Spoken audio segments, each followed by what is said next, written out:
ಧನ್ಯವಾದಗಳು. ವಿಜಯಾನಂದ ಶಿವಶಂಕರ್ ಕಾಶ್ಯಪ್ಪನವರ್. ಮಾನ್ಯ ಸಭಾಧ್ಯಕ್ಷರೇ, ಇಲ್ಕಲ್ ಹಾಗೂ ಹುನಗುಂದ ಉಪವಿಭಾಗದ ಮಧ್ಯ ಹೊಸದಾಗಿ ವಿಭಾಗ ಕಚೇರಿಯನ್ನು ಪ್ರಾರಂಭಿಸಗೋಸ್ಕರ ನಾನು ಇಂಧನ ಸಚಿವರ ಗಮನವನ್ನು ಸೆಳೆಯೋದಕ್ಕೆ ಬಯಸ್ತೇನೆ.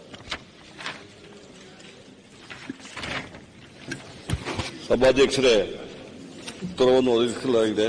ತಮಗೇನಾದರೂ ಬೇಕಾದ್ರೆ ಉತ್ತರವನ್ನು ಒದಗಿಸಿದ್ದಾರೆ ಮಾನ್ಯ ಅಧ್ಯಕ್ಷರೇ, ಬಹಳ ವಿವರವಾಗಿ ಕೊಟ್ಟಿದ್ದಾರೆ. ಪ್ರಾರಂಭಿಸ್ತೀವಿ ಅಂತ ಅನ್ನೋ ಶಬ್ದ ಬಂದಿಲ್ಲ. ಯಾಕಂದ್ರೆ ತಾವೆಲ್ಲ ಕೊಟ್ಟಿದ್ದೀರಿ ಬಹಳ ವಿವರವಾಗಿ. ಹೆಚ್ಚಿನ ಆದಾಯವನ್ನ ಇವತ್ತು ತೆರಿಗೆಯನ್ನ ಹೊಂದ್ತಾ ಇರುವಂತದ್ದು ಇಲಕಲ್ ಹಾಗೂ ಹುನಗುಂದು, ಈ ಎರಡರ ಮಧ್ಯ. ಮತ್ತು ಈಗ ಹೊಸದಾಗಿ ಗುಳೇಗುಡ್ಡ ಕೂಡ ಪ್ರಾರಂಭ ಆಗಿದೆ. ಅದು ಕೂಡ ಒಂದು ತಾಲೂಕು ಅಂತ ಪರಿಗಣಿಸಲಾಗಿದೆ. ಗುಳೇಗುಡ್ಡನ್ನ ಸೇರಿಸಿಕೊಂಡು, ಯಾಕಂದ್ರೆ ಬಾಗಲಕೋಟೆಗೆ ನಮಗೆ ವಿಭಾಗ ಇದೆ, ಅಲ್ಲಿ ಬಾಗಲಕೋಟೆ ಒಂದು, ಜಮಖಂಡಿಗೆ ಒಂದು ವಿಭಾಗ ಇದೆ.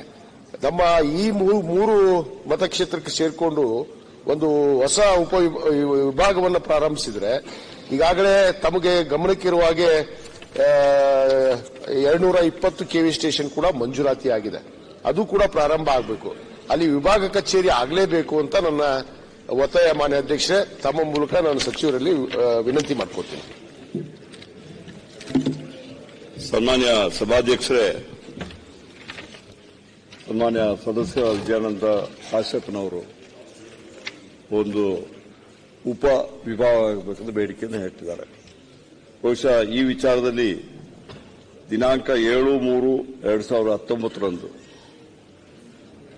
ಹುಬ್ಬಳ್ಳಿ ವಿದ್ಯುತ್ ಸರಬರಾಜು ಕಂಪನಿಯ ಡೈರೆಕ್ಟರ್ಸ್ ಮೀಟಿಂಗ್ ಆಗಿತ್ತು. 19 ಕೂಡ ಸುಮಾರು 4 ವರ್ಷ ಮೊದಲು. ಈಗ ಮತ್ತೆ ನಾನು ಅವರಿಗೆ ಬೋರ್ಡ್ ಅವರಿಗೆ ಹೇಳ್ತೀನಿ, ಮತ್ತೊಮ್ಮೆ ಪರಿಶೀಲನೆ ಮಾಡಿ ತಾಂತ್ರಿಕ ಮತ್ತು ಆರ್ಥಿಕತೆ ವಿಚಾರದಲ್ಲಿ ನೋಡಿ ಆದಷ್ಟು ಬೇಗನೆ ಒಂದು ನಿರ್ಧಾರ ತೆಗೆಯಲಿಕ್ಕೆ ಅವರಿಗೆ ಆದೇಶ ಕೊಡ್ತೀನಿ.